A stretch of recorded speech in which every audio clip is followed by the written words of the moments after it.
তার আগে আপনাদের প্রতিশ্রুতি ছিল নিয়মিতকরণের, এখনো পর্যন্ত আপনারা নিয়মিতকরণ হয়নি। এই বিষয়টা কিভাবে দেখছেন?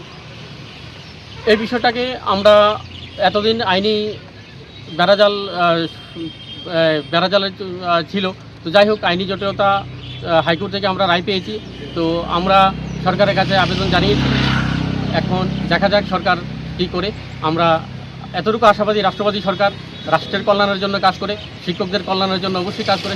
রাজ্য সরকার শিক্ষাকে প্রায়োরিটি দিচ্ছে। আমরা আশা করি সরকার অতি দ্রুতই আমাদের নিয়মিতকরণ করবে। রাষ্ট্রবাদী সরকারের উপর আমরা এতটুকু। এই বিষয়টা নিয়ে কি মুখ্যমন্ত্রীর সঙ্গে কথাবার্তা হয়েছে আপনাদের?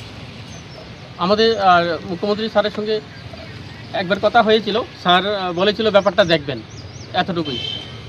এর পরবর্তী সময় আর কথা হয়। আমরা তারা দীর্ঘদিন আমাদের অনেকগুলি দাবি ছিল। সেই দাবিগুলি নিয়ে আজকে আমরা এসএসএ সংগঠনের তরফ থেকে ডেপুটেশন দিয়েছি মাননীয় উদয়পুর আইএসআরের নিকট। তো উনি আমাদের কথা দিয়েছেন, উনি ঊর্ধ্বতন কর্তৃপক্ষের কাছে এই দাবি সনদ পাঠিয়ে দেবেন। দাবিগুলি কি কি ছিল? আমাদের মূলত 10টি দাবি ছিল আজকের ডেপুটেশনে। আমাদের প্রথম দাবিগুলির মধ্যে হলো আমাদেরকে হাইকোর্টের রায় অনুসারে, ত্রিপুরা হাইকোর্টের রায় অনুসারে অতি সত্বর নিয়মিতকরণ।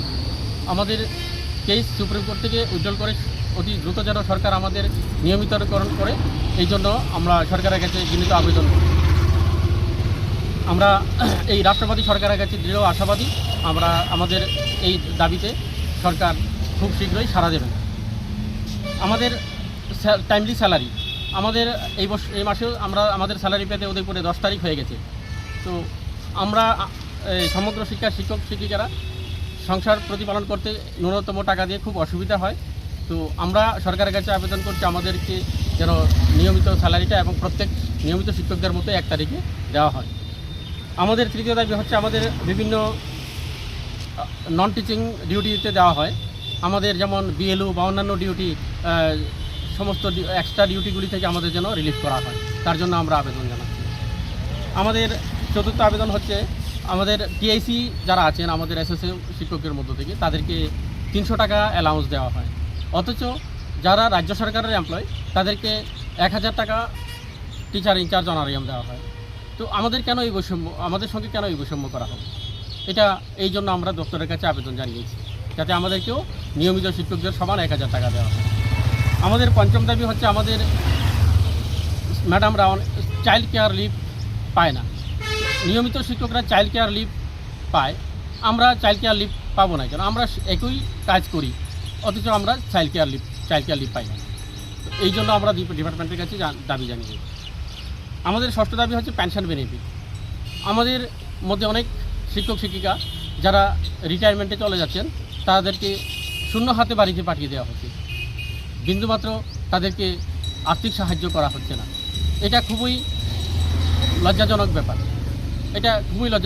এবং এক একটা পরিবার যারা রিটায়ার যায় চাকরি শেষ বয়সে, সবারই অনুমেয় যে তারা কিভাবে এই অবস্থায় সংসার প্রতিপালন করে। তো এই জিনিসটা মানবিক দৃষ্টিতে সরকার যেন দেখে, তার জন্য আমরা সরকারের কাছে আবেদন জানাচ্ছি। আমাদের ডাইন হারনেস প্রথা যেন চালু করা হয়। রাজ্য সরকারের কর্মচারীরা মারা গেলে, চাকরিরত অবস্থায় যদি কেউ মারা যান, তাদেরকে ডাইন হারনেস স্কিমে তাদেরকে পরিবারের একজনকে চাকরি দেওয়া হয়, অথচ আমাদের বেলায় যদি চাকরিরত অবস্থায় কেউ মারা যায় তাদেরকে বিন্দুমাত্র কোনো বেনিফিট দেওয়া হয় না। তো এই জিনিসটার জন্য আমরা সরকারের কাছে মানবিক আবেদন করছি, অতি দ্রুত যেন আমাদের ডাইন হারনেস স্কিমের আওতায় এনে আমাদেরকে ওই বেনিফিটটা দেওয়া হয়। আমাদের বিদ্যালয়গুলিতে গত বছর টেক্সট বুক দিতে, যেমন ক্লাস 6-এর টেক্সট বুক অনেক দেরি হয়ে গেছে। তো এই ব্যাপারগুলি যেন না হয়। আর অনেক সময় দেখা যায় টেক্সট বুকগুলি ধাপে ধাপে আসে, বেশ সময় লাগে। ফলে শিক্ষা ব্যবস্থার উপরে একটা স্টুডেন্টদের ক্ষেত্রে একটা পড়াশোনার ক্ষতি হয়। তো এই জিনিসটা যাতে না হয় আমরা চাইছি আমাদের সংগঠনের তরফ থেকে যাতে ইয়ার অফ দ্য বিগিনিং যাতে স্টুডেন্টদের হাতে বই দেওয়া হয়, যাতে পড়াশোনায় কোনো ব্যাঘাত না ঘটে ছাত্রছাত্রীদের। আমাদের নেক্সট ডিমান্ড হচ্ছে 9 নম্বর, আমাদের স্কুলগুলিতে শিক্ষক স্বল্পতা দূর করানোর জন্য সরকার যেন উদ্যোগ গ্রহণ করে। কারণ আমাদের কোনো কোনো স্কুলে দেখা যায় 2জন টিচার আছে, সেই 2জন টিচারই সমগ্র শিক্ষার শিক্ষক। তো এই ব্যাপারগুলি বা বিভিন্ন স্কুলে অনেক শিক্ষক স্বল্পতা আছে, সেই শিক্ষক স্বল্পতা যেন সরকার দূরীকরণে অগ্রণী ভূমিকা নেয়, তার জন্য আমরা আবেদন জানাচ্ছি। নেক্সট হচ্ছে আমাদের শিক্ষক শিক্ষিকাদের মধ্যে যারা এই নির্দিষ্ট সাবডিভিশনের থেকেও অনেক সময় দেখা যায় তাদেরকে অনেক দূর দূরান্তে বদলি করা হয়, দেখা যায় 30-40 কিলোমিটার দূরে বদলি করা দেওয়া হয়। তো এটাকে সার্ভিস ইউটিলাইজেশন নাম দিয়ে তাদেরকে বদলি করে দেওয়া হয়, অথচ আমাদের শিক্ষকদের বেলায় কোনো হাউস রেন্ট নেই, ডিএ নেই। এই অবস্থায় কিভাবে তারা বদলি করে, এই জিনিসটা সত্যিই আমাদের অবাক লাগে।